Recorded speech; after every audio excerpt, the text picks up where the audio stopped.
لبيك اللهم لبيك لبيك لا شريك لك.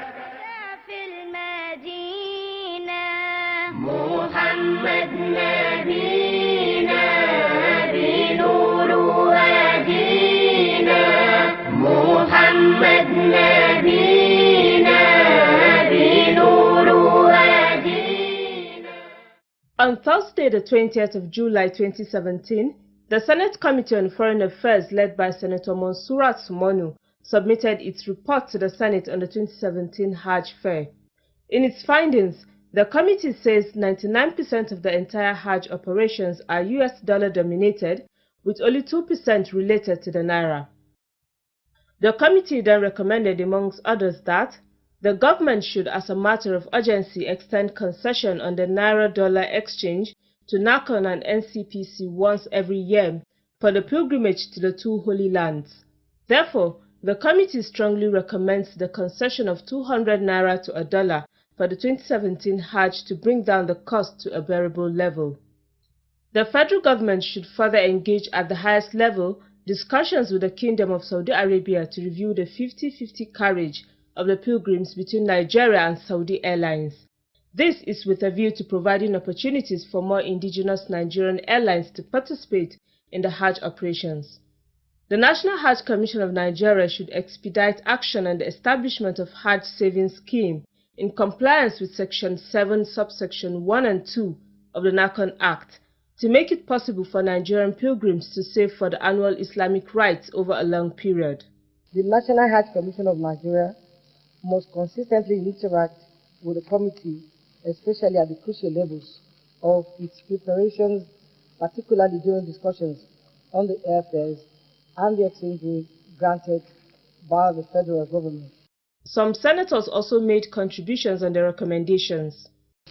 I also support the recommendation that the Hajj Savings Scheme recommended by the Hajj Commission should immediately commence, because that is the only way you can reduce the Hajj fare and make pilgrims to pay with relative ease. The issue of 50-50 air carrier issue. And the reason was simple, sir. Previously, this issue has been abused by Nigeria. Incompetent people have been given contract by state to airlift pilgrims, and therefore, at the end of Hajj, there won't be aircraft to return these people, and therefore they become a burden for Saudi Arabia. It was an attempt to solve this problem. Also speaking on the recommendations, Senate President BUKOLA SARAKI expressed his concern over the concession of the exchange rate.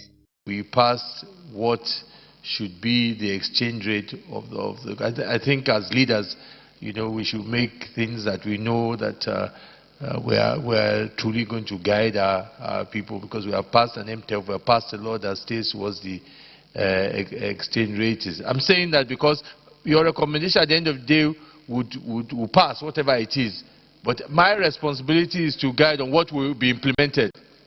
The senators then adopted some of the recommendations and rejected others, saying an ad hoc committee will be set up to look at those overruled. As stated, then you should be extended to the two pilgrim commission. Yes? Yeah. Those in favor of the prayer one as amended, say aye. Those against say nay. The ayes have it.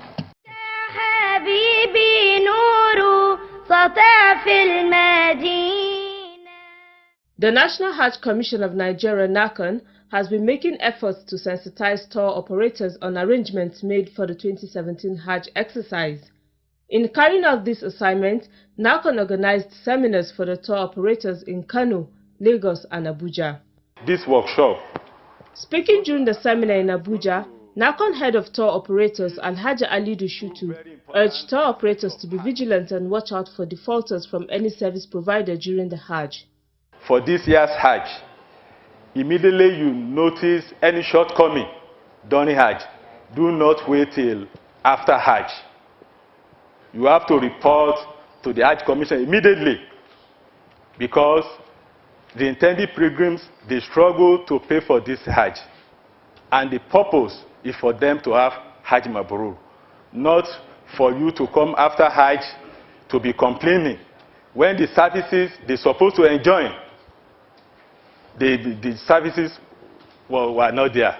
All our clinics, including Medina this year. While presenting a paper on the topic, Organization of the Nigerian Medical Mission for Hajj, a guide for tour operators, Dr. Jibrin Suleiman explains the measures taken by NAHCON to improve its medical services. If you are a Nigerian pilgrim in Saudi Arabia, whether you are international or not, you are free to access any of our clinics in Saudi Arabia. And we are going to pass certain information to Alhaji SHUTTI, who is going to communicate it to all the tour operators on the location of those clinics and the contact persons in case of emergency. The presentation generated questions and comments from participants. Head of our own medical team, for example, should liaise with your own team to ensure that the areas where the tour operator needs to do something differently. For example, now we don't have our own clinics. Another paper on the e-track services was also presented by the NAHCON ICT unit to guide participants on the new arrangements introduced by Saudi Arabia.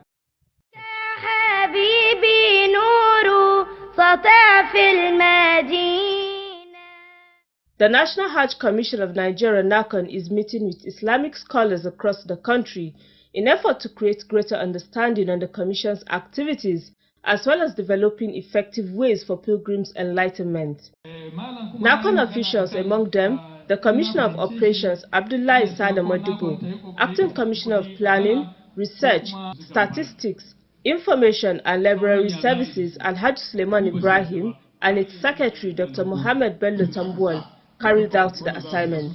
During its campaign in Kaduna, the officials explained to the scholars the activities of NAHCON in the area of regulation, Hajj fair, pilgrims education, airlift, as well as feeding, among others. In an interview, NAHCON Secretary Dr. Bello TAMBUWAL shed more light on this.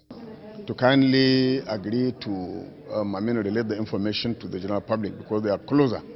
We have explained to them that the efforts made by the Commission to bring down the cost of Hajj fair through beating down the cost of accommodation in Medina, elimination of agents, through reduction in the cost of accommodation in Mecca, through other efforts the Commission is making to improve the general workings of the Commission, establishment of Hajj Training Institute, establishment of Hajj Saving Scheme to enable the public in future to be able to pay incrementally so that over time they will be able to pay and the money will be invested and then whatever proceeds are gotten is rolled over until they are able to complete payment for them to perform Hajj over a period of time.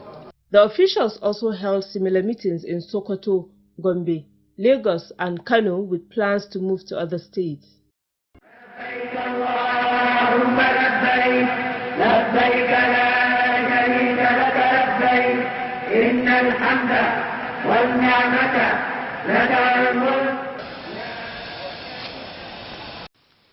The National Hajj Commission of Nigeria is expected to airlift nearly 95,000 Nigerian pilgrims for the 2017 Hajj, representing an increase of 20,000 over the figure allocated to the country in the last few years.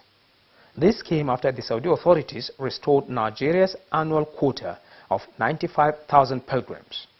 It was cut to 75,000 as a result of the expansion work taking place at the Grand Mosques of Mecca and Medina. This decision by the kingdom applied to all countries. The increase or the restoration of the quota to Nigeria means that there is a reduced pressure on demand.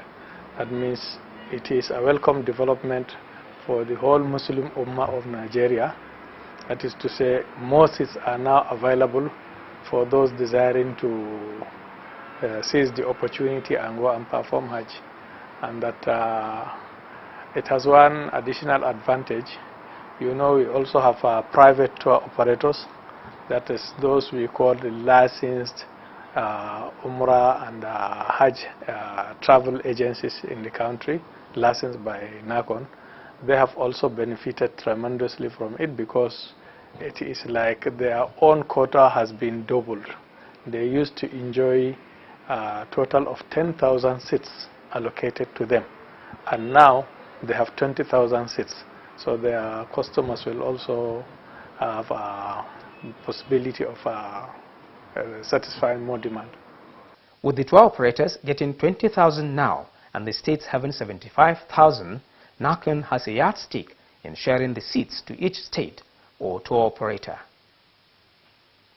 To determine the number of pilgrims to be allocated for either states, private tour operators, and as well as the armed forces, NAHCON uses certain criteria. These include number of Muslim population of a state, scope of demand, compliance with licensing requirements in respect of states or tour operators, timely remittance of Hajj fare to NAHCON. Alhaji Abdullahi MODIBBO sheds more light on these. And that they have relatively more or less different impact on different states. You will first of all appreciate that some states are largely populated by Muslims, whereas other states have a fewer proportion of Muslim citizens, if you can say that. And that this is a major factor. It has been the driving or the most important influencing factor. Also included as a factor is the requirement by all state pilgrims board to have facilities needed for the management of Hajj activities. This time around, the Commission, in implementing one of the cardinal provisions of the mandate of the Act that establishes it, has licensed the states. And by licensing the states, it takes into consideration a number of factors to give them license accordingly. Now, the level of preparedness of the state, that is its ability to deploy human and material resources towards efficient and coordination of the provision of the Hajj service, is another important factor now, in addition to the factor of Muslim population proportion in the state. In addition to this, the National Hajj Commission of Nigeria, NAHCON, categorizes states into A, B, and C grades. With this scale of measurement, states with grade A gets more pilgrims, then followed by states in the B and C categories. If you have a state that is categorized as C, it means you would go and find that probably it doesn't have a serious office establishment. Maybe it has even no law establishing the Hajj agency or board, for example, or it may not be having staff that are dedicated for the activities of Hajj. Some states actually use even casual staff to run affairs of Hajj. And in that case, of course, you know, they are not as prepared as a state that has an established structure, that has an established office with office equipment and facilities for the processing and managing of the provision of the Hajj service. Just as is the case with the states, NAHCON also sets guidelines for tour operators, which they must comply with before each operator gets its share of pilgrims. In the first place, all the travel agencies have a uniform or a departure point that is common to all of them. That is to say, they have to be licensed IATA travel agents, they have to have offices, they have to have a certain number of staff that are in their agents. They have to also comply with other industry requirements, in addition to which NAHCON also gives rules and regulations. The rules and regulations are many. I do not want to list them for you, but the experience of the travel agency is important.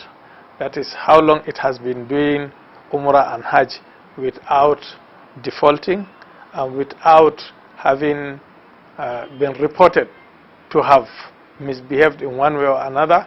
That is in terms of honesty, transparency, sincerity vis-a-vis its relationship with its clients.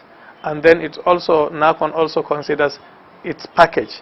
That is to say, what are the services rendered by the travel agent and at what pay that the clients are exposed to, and these are considerations that influence the distribution or the allocation of seats to the travel agencies.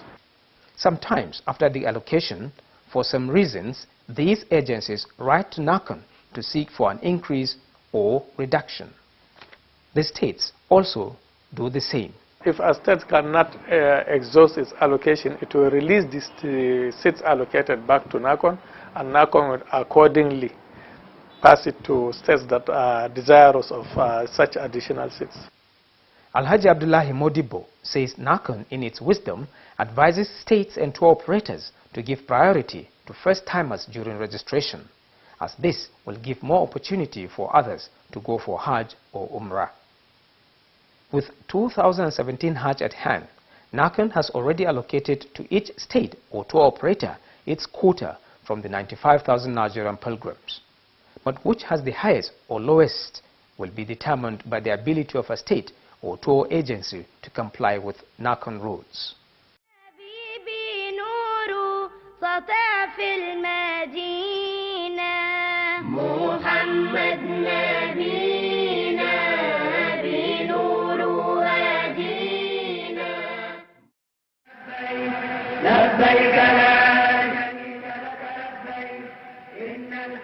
Hajj rites are performed on specific days of Zulhijjah, which is the 12th of Islamic calendar.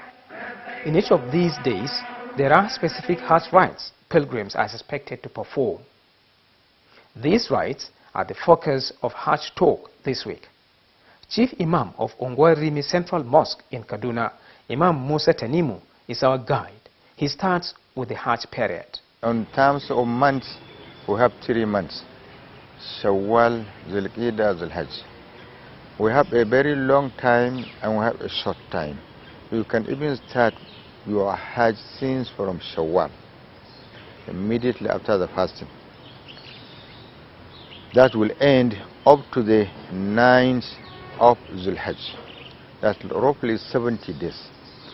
So, but the only thing you will do, but there are some specific days on 8th of Zulhajj, 9th of Zulhajj, 10th, 11th, 12th and 13th.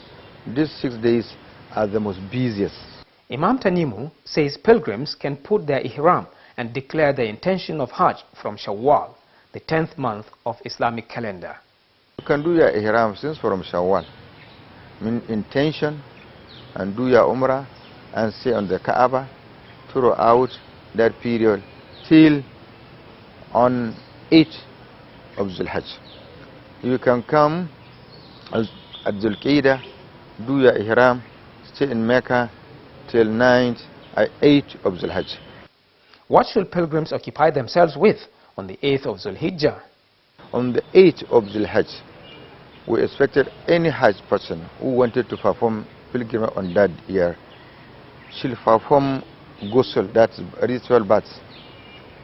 He should put the clothes recommended by Sharia, depending on your sex, because we have different types of clothes for the sex, for the male and the female. Therefore, if you are a female, you are expected to wear certain clothes that cover all your body, except if you are a female, except your hand and the leg or her face. But for the man, that is male, they are also specified. There are 2 types of clothes. They want to tie their, this is just like a wrapper, and they want to put on their shoulder. So after you've taken bath, you should put that clothes. We expected to put them white, except for female, they can put any color. But it's highly recommended for the male to use white clothes. Pilgrims then move to Mina and spend the night. On the morning of the 9th, they proceed to Arafah. All the Hajj, all the pilgrims on that year are expected to be there. Whatever your number, even if you are in 10 million, you should provide, you should converge there. As it was said in the Hadith, Al-Hajj al-Arafah. The main activities of the pilgrimage is Arafat. When we reach Arafah, this is a very wide place. There's a mount of Arafah. You have a lot of options. You can be close to the mountain of the Arafah. You can be on top of it. You can be by its side. So all the pillars already been demarcated where they call Arfa, because not everywhere you will stay, you say you are on the Arfa. Stay there, you should perform Zuhur and Asr prayer, converge together, congregation and shutting. That is 2 rakats. And remain there in the vicinity of the Arafat throughout the day till the sunset. At sunset on that day, pilgrims travel to Muzdalifah, where they are to perform their Maghrib and Isha prayers combined and shorten Isha to 2 rakats. They remain there till daybreak. After offering the morning prayer, they go back to Mina for the pelting of the Jamara. And on the 10th, you are proceeding, you are leaving the Arafah, you are leaving the Muzdalifah to where you are going to throw the stone. We call it Jamratul Aqaba. That is stoning a specific place in Mina.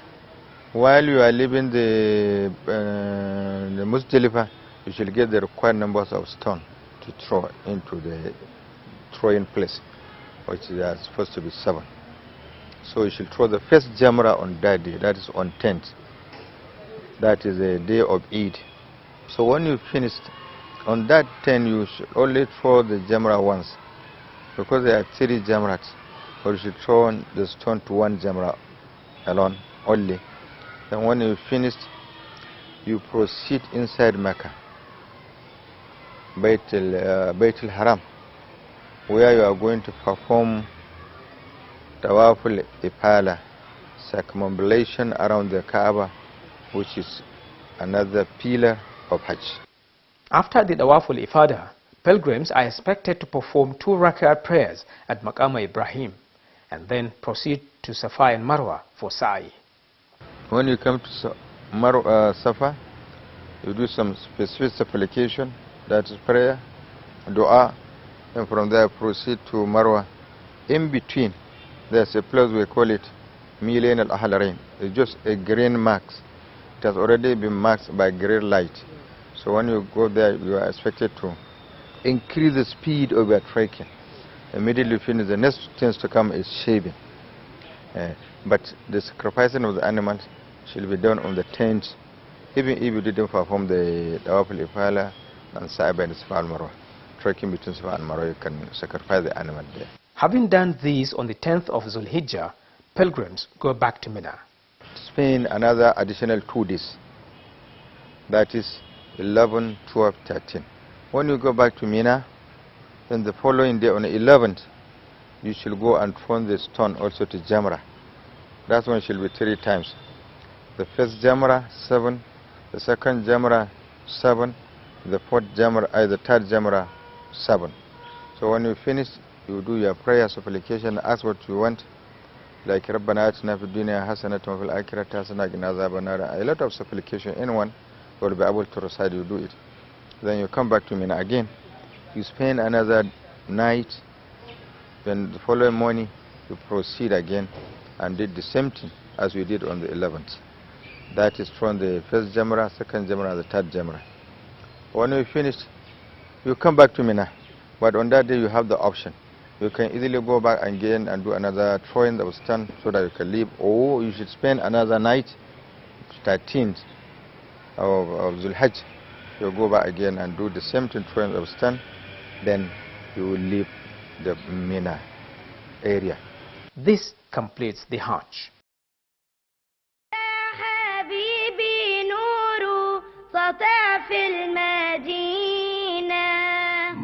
I don't know what the Commission is doing this year to prevent. How often has the National Hajj Commission embarked? How can they make it more comfortable? At the national level, the National Hajj Commission of Nigeria, there are 6 days in which the Hajj rites are performed.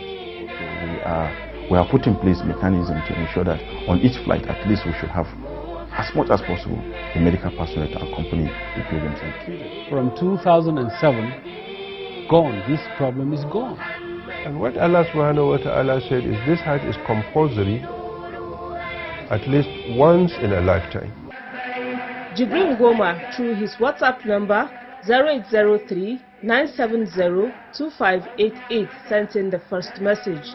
The message reads, We appreciate the efforts of NAHCON Chairman Barrister ABDULLAHI Mukhtar, the media unit of the Commission and the entire Muslim Ummah who are working tirelessly for the betterment of Hajj management in Nigeria. The second message comes from Salisu Suleiman via WhatsApp number 0803-450-4358. The message says, I commend NAHCON Media Unit for providing more information to the public concerning the 2017 Hajj Fair. More should be done to counter any negative tendencies being spread by mischief makers. لبيك لا شريك لك لبيك إن الحمد والنعمة لك الملك لا شريك لك لبيك اللهم لبيك لبيك لا شريك لك لبيك إن الحمد والنعمة لك الملك لا شريك لك لبيك اللهم لبيك لبيك لا شريك لك لبيك إن الحمد والنعمة لك الملك لا